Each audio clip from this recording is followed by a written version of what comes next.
Hello students, आप सभी का स्वागत है मेरे इस यूट्यूब चैनल पर। यहाँ आपको कक्षा 9 से 12 तक की NCERT हिंदी माध्यम की गणित की सभी प्रश्नावलियों के प्रश्न हल सहित उपलब्ध करवाने का प्रयास किया जाएगा, जिनमें ऐच्छिक एवं विविध प्रश्नावलियाँ भी शामिल की जाएंगी। चूँकि विविध प्रश्नावलियाँ भी एग्ज़ाम की दृष्टि से इम्पोर्टेंट होती हैं, तो मेरा प्रयास रहेगा कि उनके भी सभी प्रश्न आपको हल सहित उपलब्ध करवाए जाएँ। तो आशा है कि आप सभी इस चैनल के माध्यम से अधिक लाभ उठाएंगे और अपने साथियों के साथ भी इस चैनल को शेयर करें, ताकि वो भी इस चैनल के माध्यम से लाभप्रद हो सकें। तो आज हम इस चैनल की शुरुआत करने जा रहे हैं।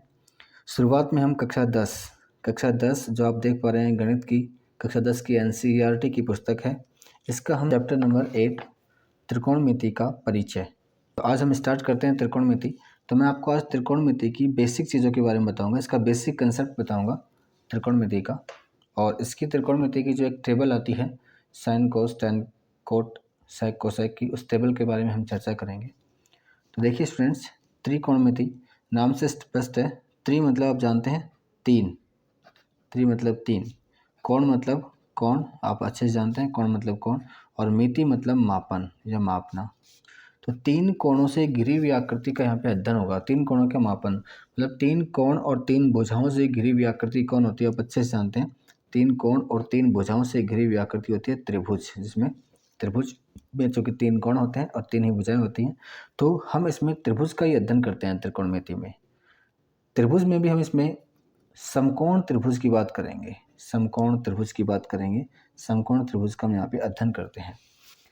तो एक्चुअली त्रिकोणमिति का जो इंग्लिश वर्ड होता है वो ट्रिगोनोमेट्री होता है। ट्रिग्नोमेट्री में ट्री मतलब वही तीन, गौन मतलब भुजाएं होती हैं, और मैट्री मतलब मापन। तो तीन भुजाओं का मापन कहें या तीन कोणों का मापन कहें, आकृति एक ही बनती है त्रिभुज। तो हम उसी का अध्ययन यहाँ पे करने वाले हैं। तो देखिए, त्रिकोणमिति मतलब समकोण त्रिभुज हो गया। आप एक बार थोड़ा समझने की कोशिश कीजिएगा। हम यहाँ समकोण त्रिभुज की बात करेंगे बार बार। ये समकोण त्रिभुज हो गया, मैंने इसको नाम दे दिया, मान लो ABC। तो इस त्रिभुज में आप अच्छे से जानते हैं, इस त्रिभुज की अगर मैं बात करूं और खासकर मैं इस कोण के लिए बात करूं, कोण C के लिए बात करूं, तो जो सबसे बड़ी भुजा होती है त्रिभुज में वो कहलाती है कर्ण। जो सबसे बड़ी भुजा होती है त्रिभुज की वो कहलाती है कर्ण। यहाँ BC जो है वो कहलाएगा आधार, और ये कहलाएगी लंब। तो दोस्तों एक बात समझने की कोशिश कीजिएगा, कर्ण है वो फिक्स है, कर्ण सबसे बड़ी भुजा होती है तो ये फिक्स है। आधार और लंब ये निर्भर करेगा कि आप किस कोण की बात कर रहे हो। अगर मैं बात करता हूँ इस कोण की, मतलब कोण C की बात करता हूँ, तो कोण C के लिए आप देखिएगा, कोण के सामने वाली भुजा लंब का काम करेगी, कोण के ठीक सामने वाली भुजा लंब का काम करेगी, और कोण के साथ जो ये भुजा बची ये आधार बच जाएगी। बड़ी वाली भुजा तो कर्ण है ही, उसका तो कोई दूसरा ऑप्शन है ही नहीं। बची ये दो भुजाएं, तो इन दो भुजाओं का हम कैसे डिसाइड करेंगे कौन लंब है और कौन आधार है, तो वो कोण पर निर्भर करेगा। कोण अगर C है तो कोण के सामने वाली भुजा ये लंब होगी, और अब बच गया ये आधार। अगर कोण A के लिए पूछे कोई आपसे कि कोण A के लिए, चूँकि ये मैं क्यों समझा रहा हूँ, अभी आगे हम क्वेश्चंस करेंगे तो उन क्वेश्चंस में बहुत काम आने वाली है। वहाँ पे आपको tan A की वैल्यू पूछ ली जाएगी, sin C की वैल्यू पूछ ली जाएगी। तो यहाँ tan A के लिए लंब अलग होगा, आधार अलग होगा। सिमिलरली sin C के लिए लंब अलग होगा, आधार अलग होगा। यहाँ पे कोण C की चर्चा कर रहे हैं हम, और यहाँ हम कोण A की चर्चा करेंगे। तो इसी प्रकार जैसे मैंने कहा कोण A की बात करें तो कोण A के लिए लंब इसके ठीक सामने वाली भुजा, अब BC जो है वो A के लिए लंब हो जाएगा। अगर हम कोण A के लिए बात करेंगे तो लंब होगा BC, और बच गया आधार, तो आधार हो जाएगा AB। ओके फ्रेंड्स, अब ये तो बेसिक सी बात है जो हम कर रहे हैं साइन कोस की। साइन कोस तो हमने पढ़ा ही नहीं अभी। अब मैं एक बार आपको साइन कोस बता देता हूँ, उसके बाद हम लोग स्टार्ट करेंगे चैप्टर या प्रश्नावली। तो पहले हम साइन कोस की बात कर लेते हैं। साइन कोस क्या है, कैसे होते हैं, कौन पूरक है, कौन किसका उल्टा है, उसकी बात कर लेते हैं। तो देखिएगा, sine theta, sine SINE, sine. Sine के बाद आता है कोसाइन, कोसाइन। पहले मैं लिख लेता हूँ एक बार बोलते हुए। कोसाइन के बाद आता है टेंजेंट, टेंजेंट। इसके बाद आता है कोटेंजेंट। इसके बाद आता है सीकेंट, और सीकेंट के बाद आता है कोसीकेंट,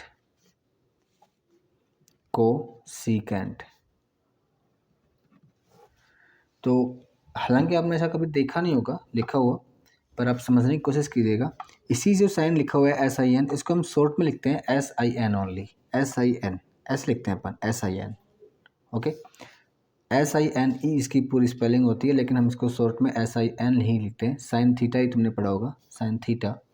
को साइन जो होता है उसका हम सिर्फ यहाँ से को उठाते हैं और यहाँ से एस उठाते हैं और ये बन जाता है कोस थीटा। टेंजेंट को हम बिल्कुल शॉर्ट फॉर्म में टेन लिखते हैं, टेन थीटा। को टेंजेंट में हम को उठाते हैं और टेन उठाते हैं तो ये बन जाता है कोट थीटा। सीकेंट में हम लोग केवल सेक उठाते हैं, इसका हम बोलते हैं इसको सेक थीटा। और को सीकेंट में को और सेक, तो ये बन जाता है को सेक थीटा। मैंने आपको ये क्यों बताए हैं, ये बताने का मेरा उद्देश्य ये है कि एक्चुअली साइन थीटा है, उसके बाद जो को साइन है ये साइन का कॉम्प्लीमेंट है। कॉम्प्लीमेंट मतलब पूरक है, साइन का कॉम्प्लीमेंट है को साइन, कोस। तो आपने देखा भी होगा साइन का पूरक कोस होता है, तो साइन का पूरक कोस रखने की आवश्यकता नहीं है। साइन का पूरक कोस इसलिए होता है कि साइन का ही पूरक को साइन है। को साइन ही तो कोस है, हमने इसको शॉर्ट में लिखा है कोस, बाकी एक्चुअली में को साइन होता है, मतलब complement of sine. Similarly tangent, और टेंजेंट का कॉम्प्लीमेंट होता है को टेंजेंट। तो ये टेंजेंट हो गया टेन थीटा और इसके बाद हो गया को टेंजेंट। तो टेंजेंट है टेन थीटा और टेंजेंट का कॉम्प्लीमेंट है को टेंजेंट, कॉम्प्लीमेंट ऑफ टेंजेंट, जिसे हम शॉर्ट में लिखते हैं कोट थीटा। मतलब टेन का पूरक कौन है, कोट थीटा है। सिमिलरली सीकेंट है, सीकेंट को हम शॉर्ट में लिखेंगे सेक थीटा और सीकेंट का कॉम्प्लीमेंट को सीकेंट, को सीकेंट को हम शॉर्ट में को सेक लिखते हैं। तो को सेक है वो सेक का कॉम्प्लीमेंट होता है, सेक का पूरक होता है। देखिएगा साइन थीटा का पूरक, ये इनको आपकी आवश्यकता पड़ने वाली है। साइन थीटा का पूरक बराबर कोस थीटा। अब कोस का जो पूरक होगा वो साइन हो जाएगा, कोस थीटा का पूरक बराबर साइन थीटा। साइन का कोसाइन, कोसाइन का साइन, पूरक कॉम्प्लीमेंट। सिमिलरली टेन थीटा का पूरक, ये सभी आपको ज़रूरत पड़ेगी इनकी। हम चैप्टर नंबर 7.1, 8.1, 8.2, 8.3, 8.4 जो भी हैं वो हम पढ़ेंगे, तो उन सभी में आपको ये कॉम्प्लीमेंट भी यूज आएंगे, पूरक भी यूज आएंगे। ये शायद 8.3 में आपको यूज आने वाले हैं। तो टेन थीटा का जो पूरक होता है वो होता है कोट थीटा, और कोट थीटा का जो पूरक होगा वो वापस से क्या बन जाएगा, टेन थीटा बन जाएगा। सिमिलरली सेक थीटा का जो पूरक है वो बनेगा कोसेक थीटा, और कोसेक थीटा का जो पूरक है वो बनेगा सेक थीटा। ये पूरक की बात हो गई। साइन का कोस है और कोस का साइन, टेन का कोट है, कोट का टेन, सेक का कोसेक है, कोसेक का पूरक हो जाएगा सेक थीटा। अब मैं बात करता हूँ कि कौन किसका उल्टा होता है। आपको लोग क्या याद करना है, यहाँ पे याद करना क्या रहेगा आपके लिए। सबसे पहली चीज़ है इनका क्रम, जैसे हैं उसी क्रमानुसार आपको याद करने हैं। 1 नंबर साइन थीटा, 2 नंबर को साइन थीटा मतलब cos theta, 3 number tan theta, 4 number को टेंजेंट मतलब को टेन मतलब कोट थीटा, टेन का पूरक, 5 नंबर सेक और 6 नंबर को सेक, को सेक मतलब सेक का पूरक। ओके, तो sign, cos, tan, cot, sec, cosec, इनका क्रम है, इसी क्रम से आपको याद करने हैं। इसी क्रम से याद करेंगे तो आपको टेबल बनाने में या इन फ्यूचर त्रिकोणमिति में किसी भी प्रकार की कोई समस्या नहीं आएगी। देखिए अब हम बात करते हैं इनके उल्टे की। साइन का उल्टा होता है, साइन चूंकि नंबर 1 पे है तो साइन का उल्टा है इसका लास्ट वाला, फर्स्ट का उल्टा लास्ट वाला, समझिएगा। साइन का उल्टा, साइन का उल्टा का मतलब हुआ कि साइन थीटा है, इसका अगर कोसेक थीटा से मल्टीप्लाई कर देंगे, समझिएगा। अगर किसी भी, मैं आपको दूसरे तरीके से बताने की कोशिश करता हूँ। साइन थीटा है, मैंने कहा इसका उल्टा कोसेक थीटा है, इसका मतलब इसको ऐसे लिखोगे 1 अपॉन कोसेक थीटा, क्योंकि साइन का उल्टा कोसेक है तो साइन को आप 1 अपॉन कोसेक थीटा लिख सकते हो। अब इसको जब कोसेक को आप इधर लेके आते हो तो साइन इंटू कोसेक बना, साइन इंटू कोसेक बराबर क्या बच जाएगा, 1 बच जाएगा, साइन इंटू कोसेक बराबर 1 बच जाएगा।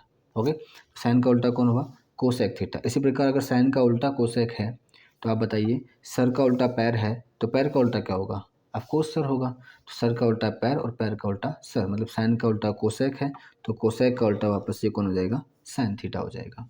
इसी प्रकार कोस का उल्टा हो जाएगा, मतलब सेकंड का उल्टा सेकंड लास्ट, सेक थीटा। कोस का सेक है तो सेक का हो जाएगा कोस थीटा। टेन का उल्टा कोट थीटा, कोट का उल्टा टेन थीटा। साइन का उल्टा कोसेक थीटा है जबकि साइन का पूरक कोस थीटा है। कोस का उल्टा सेक थीटा है जबकि कोस का पूरक साइन थीटा है। टेन का उल्टा भी कोट थीटा है और टेन का पूरक भी कोट थीटा है। टेन का उल्टा और टेन का पूरक सेम है जबकि साइन और कोस में डिफरेंट मिलेगा। साइन का उल्टा कोसेक, कोसेक का साइन, कोस का सेक और सेक का कोस। साइन का पूरक कोस है, कोस का पूरक साइन, सेक का पूरक कोसेक है और कोसेक का पूरक है सेक थीटा। ओके, तो देखिए स्टूडेंट्स, साइन का उल्टा कोसेक है तो sine theta is equal 1 cosec theta हम लिखेंगे। कोसेक को हम इधर लिख लेंगे तो sine into cosec is equal 1 हो गया। इसी प्रकार हमने कहा कोस का उल्टा है सेक थीटा, तो कोस थीटा बराबर 1/सेक थीटा हो जाएगा। और इसी प्रकार से सेक को आप इधर लेके आओगे तो cos into sec, cos theta into sec theta हो जाएगा। इसका मान भी हो जाएगा 1। Cos theta into sec theta is equal 1, right. Again tan का उल्टा है कोट थीटा, तो tan theta into cot theta या टेन थीटा इज इक्वल 1/कोट थीटा। टेन थीटा का मान हो जाएगा 1/कोट थीटा क्योंकि टेन थीटा का उल्टा है कोट थीटा। सिमिलरली कोट को इधर लेके आएंगे हम तो tan theta into cot theta is equal 1। तो देखिएगा स्टूडेंट्स, ये तीन चीज़ें मैंने यहाँ पे लिखी हैं, ये तीनों अपने आप में फॉर्मूले का काम करेंगे। तो मैंने आपको ये समझाने की कोशिश की है कि ये फॉर्मूले कैसे बने हैं, ये तीनों आपको याद करने हैं। तो रटने की कोई आवश्यकता नहीं हुई आपको, कहीं कोई रटने की आवश्यकता नहीं है। तीनों फॉर्मूले क्यों बने हैं, क्यों होते हैं, उनका रीजनेबल मैंने आपको बताया है, रीजन सहित मैंने आपको बताया है। साइन और कोस, कोसेक, इनका दोनों का मल्टीप्लाई एक इसलिए होता है क्योंकि साइन और कोसेक आपस में एक दूसरे के विपरीत हैं।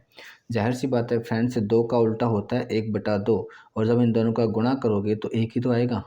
तो साइन का उल्टा जब कोसेक होता है तो इन दोनों का गुणा एक ही तो होना है। इसी प्रकार कोस है और सेक है, दोनों आपस में उल्टे हैं एक दूसरे के, तो दोनों का गुणा करेंगे तो एक आएगा। और टेन और कोट भी आपस में एक दूसरे के उल्टे हैं, तो दोनों का गुणा किया तो इनका भी आंसर एक आएगा। तो साइन इंटू कोसेक एक, कोस इंटू सेक एक और टेन इंटू कोट एक। यहाँ पे हमने 3 फॉर्मूले आज पढ़े हैं, 3 फॉर्मूले हमने आज पढ़े हैं। और आज हमने सीखा है sine, cos, tan, cot, sec, cosec.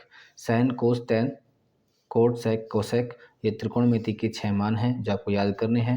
मैंने आपको कहा क्रम से याद होना अति आवश्यक है, क्रम से याद करेंगे तो आपको उल्टा और पूरक याद करने में कोई परेशानी नहीं आएगी। साइन अपने आप में कुछ नहीं है, साइन ऐसा ही यानी साइन, इसका शॉर्ट फॉर्म में साइन लिखा हुआ है। कोस जो है वो साइन का ही कॉम्प्लीमेंट है, साइन का कॉम्प्लीमेंट है कोसाइन, जिसे हम शॉर्ट में लिख रहे हैं कोस थीटा। टेन मतलब टेंजेंट हो गया, टेंजेंट का कोटेंजेंट कॉम्प्लीमेंट है कोटेंजेंट, जिसे हम कोट लिखते हैं। सीकेंट का कॉम्प्लीमेंट को सीकेंट, जिसे हम कोसेक लिखेंगे। तो कॉम्प्लीमेंट याद करने में तो मेरे हिसाब से कोई समस्या नहीं होगी। साइन कोसाइन है, टेन कोटेंजेंट है, सीकेंट कोसीकेंट है। ये बताने का मेरा मूल उद्देश्य यही था कि आप इनको रटो ना, इनको समझो। साइन का कोस क्यों है पूरक, क्योंकि कोसाइन है, बस इतनी सी बात है। और इनके विपरीत की बात करें अपन तो साइन का मतलब पहले का उल्टा लास्ट वाला, तो लास्ट वाले का अपने आप पहले वाला हो गया। आपको सिर्फ इन तीनों का याद रखना है। साइन का उल्टा कोसेक है तो कोसेक का तो अपने आप ही साइन हो गया, याद करने की आवश्यकता नहीं है। कोस का सेक है तो सेक का जाहिर सी बात है कोस ही होगा। और टेन का कोट है तो कोट का टेन हो जाएगा। तो हमने आज इतना ही पढ़ा है। आपको मैंने थोड़ा सा ये बताया था कि कर्ण मतलब ये समकोण त्रिभुज होता है, सबसे बड़ी भुजा कर्ण होती है। आधार और लंब अलग अलग होंगे, ये कोण पर निर्भर करेगा कि किस कोण की आप बात कर रहे हैं। आप कोण ए की बात कर रहे हैं तो कोण के सामने वाली भुजा लंब कहलाएगी। ए की बात करेंगे तो आपको BC लंब होगा यहाँ पे और आधार बन जाएगा AB। कर्ण में नो चेंज होएगा। सी की बात करेंगे तो लंब बन जाएगी सामने वाली भुजा AB और आधार हो जाएगा BC। इनकी भी आवश्यकता आपको पड़ेगी, बहुत जल्द पड़ेगी, तो इसलिए मैंने आपको ये भी बताया।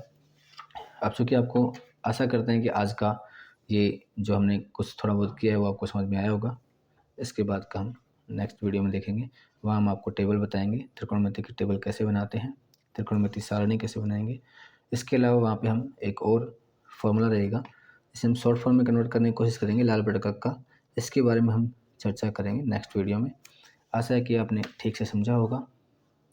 बहुत बहुत धन्यवाद आपका, और आपसे निवेदन है कि अगर आपको वीडियो अच्छा लगे तो लाइक ज़रूर करें, चैनल को सब्सक्राइब करें, शेयर करें, अपने साथियों को भी कहें ताकि वो भी अधिक से अधिक इसको सब्सक्राइब शेयर करें और इससे अधिक से अधिक लोग फ़ायदा उठाएं। बहुत बहुत धन्यवाद। Thank you so much.